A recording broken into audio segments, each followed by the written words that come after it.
Hi everyone, this is the This Grand Life Alpha 2.10 update video, and in this video I'll be talking about the new map New York City, as well as changes to the Sydney map and our upgraded event system. Okay, so to get started, now when you press new game and go into custom game, there's two cities available, and New York is our new one.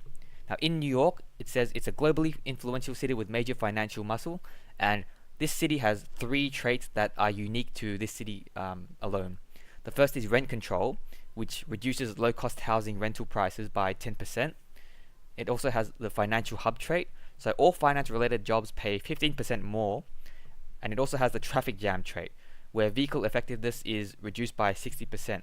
So it has two positive traits and one negative trait to kind of balance things out. Also, the Sydney map has also received its own traits. It has beautiful harbour, where you can stare at the view from certain locations along the harbour. So stare at the view was the action that was only available to rich people in rich housing.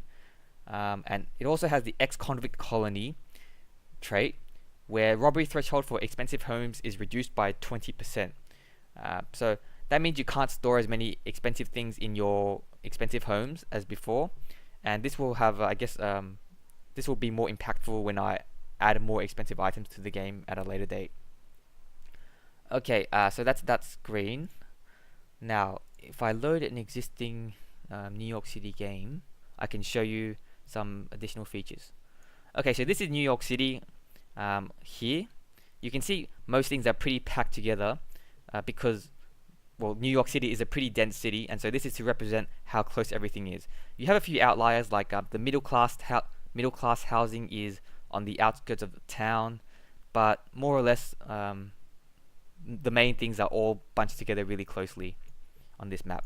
So there's less traveling that you need to do, and so that's why the traffic jam isn't that big of a deal. It's to encourage you to basically live like a New Yorker and not buy a vehicle.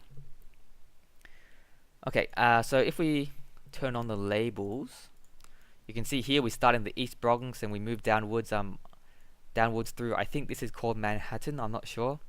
But you got your Manatee Stadium, your university, and Central Park, the very famous Central Park, and Upper East Side where the rich people live, and so on and so forth. New York City Hall, you got your Wall Street, and here you have the unique location for the New York map, the Statue of Liberty. Now if we go to the Statue of Liberty, you can do a few things here. You can chase seagulls for a bit of fun and health, but not much hygiene because of the birds pooping on you. Have a main course, and you can also do a special thing here, which is purchase a Liberty display shelf, which will allow you to start collecting Statues of Liberty. So Statues of Liberty are a unique collectible that's only available on this map, and is not available anywhere else. So that's a little special something that's unique to this one. The Sydney map also has its own special collectible at its special location. And yeah, you can have a look at that as well. What else was there? Okay, so with this map, now the reason I loaded up this game was because in week 27, we're in week 27 2000, and something special happens in week 27 on the New York map, and that is the 4th of July celebrations. So we have three different 4th of July events. You got two barbecues in the middle class housing estates, and you have fireworks at the expensive housing estate in the Upper East Side. And what I've done in this update also is I've beefed up the attractiveness or the temptation to attend these events. For example, let's go to the barbecue here at Hillcrest, and for this one, it costs $165, and you get 5 fun, 0.7 happiness, and 5 hunger for 10 hours of your time. Okay, so you can do that, and that'll boost your stats quite a bit for not very much money compared to the normal events. Or you can go to the Upper East Side and watch the fireworks for free, and that will give you 6 fun and 0.5 happiness.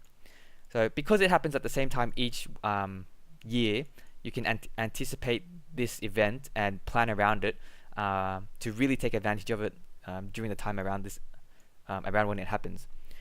There's a few other events like Thanksgiving and Black Friday sales, which are unique to, I guess, America. And also the Sydney map has its own ones, like throwing a shrimp on the Barbie and stuff like that. So I'll let you discover that for yourself. Also, a small little thing. Now in the stock market, there's a new view current holdings button here, which lets you see what price you paid for recent transactions. There are a few people asking for this. So for example, now if I buy 10 shares at $36 each, it'll show up here and tell you how many shares you bought and what price you bought them at. And yeah, you just keep buying them and it'll keep adding onto this list. Yeah, so that's just a little thing that people were asking for. Okay, that's it for this update.